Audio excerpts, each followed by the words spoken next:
Aujourd'hui, le 4 juillet 2024, première lecture. Va, tu seras prophète pour mon peuple, lecture du livre du prophète Amos. En ces jours-là, Amazia, le prêtre de Béthel, envoya dire à Jéroboam, roi d'Israël, Amos prêche la révolte contre toi, en plein royaume d'Israël, le pays ne peut plus supporter tous ces discours, car voici ce que dit Amos, le roi Jéroboam périra par l'épée, et Israël sera déporté loin de sa terre.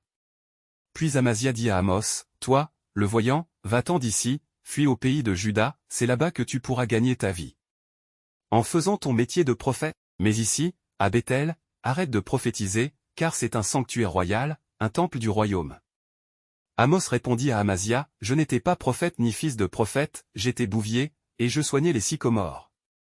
Mais le Seigneur m'a saisi quand j'étais derrière le troupeau, et c'est lui qui m'a dit, va, tu seras prophète pour mon peuple Israël. Écoute maintenant la parole du Seigneur, toi qui me dis, ne prophétise pas contre Israël, ne parle pas contre la maison d'Isaac. Eh bien, voici ce que le Seigneur a dit, ta femme devra se prostituer en pleine ville, tes fils et tes filles tomberont par l'épée, la terre qui t'appartient sera partagée au cordeau, toi, tu mourras sur une terre impure, et Israël sera déporté loin de sa terre. Parole du Seigneur. Nous rendons grâce à Dieu. Psaume. Les décisions du Seigneur sont justes. Et vraiment équitables. La loi du Seigneur est parfaite, qui redonne vie, la charte du Seigneur est sûre, qui rend sages les simples. Les préceptes du Seigneur sont droits, ils réjouissent le cœur, le commandement du Seigneur est limpide, il clarifie le regard. La crainte qu'il inspire est pure, elle est là pour toujours, les décisions du Seigneur sont justes. Et vraiment équitable, plus désirable que l'or, qu'une masse d'or fin, plus savoureuse que le miel. Qui coule des rayons. Évangile. Les foules rendirent gloire à Dieu qui a donné un tel pouvoir aux hommes, Alléluia. Alléluia. Dans le Christ, Dieu réconciliait le monde avec lui, il a mis dans notre bouche la parole de la réconciliation. Alléluia.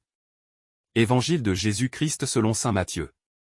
En ce temps-là, Jésus monta en barque, refit la traversée, et alla dans sa ville de Capharnaüm. Et voici qu'on lui présenta un paralysé, couché sur une civière. Voyant leur foi, Jésus dit au paralysé, « Confiance, mon enfant, tes péchés sont pardonnés. » Et voici que certains parmi les scribes se disaient, « Celui-là blasphème. » Mais Jésus, connaissant leurs pensées, demanda, « Pourquoi avez-vous des pensées mauvaises ?» En effet, qu'est-ce qui est le plus facile? Dire, « Tes péchés sont pardonnés » ou bien dire, « Lève-toi et marche. » Eh bien, pour que vous sachiez que le Fils de l'homme a le pouvoir, sur la terre, de pardonner les péchés. Jésus s'adressa alors au paralysé.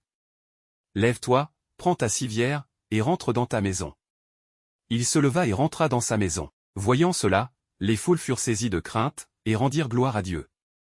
Qui a donné un tel pouvoir aux hommes? Acclamons la parole de Dieu. Louange à toi Seigneur Jésus.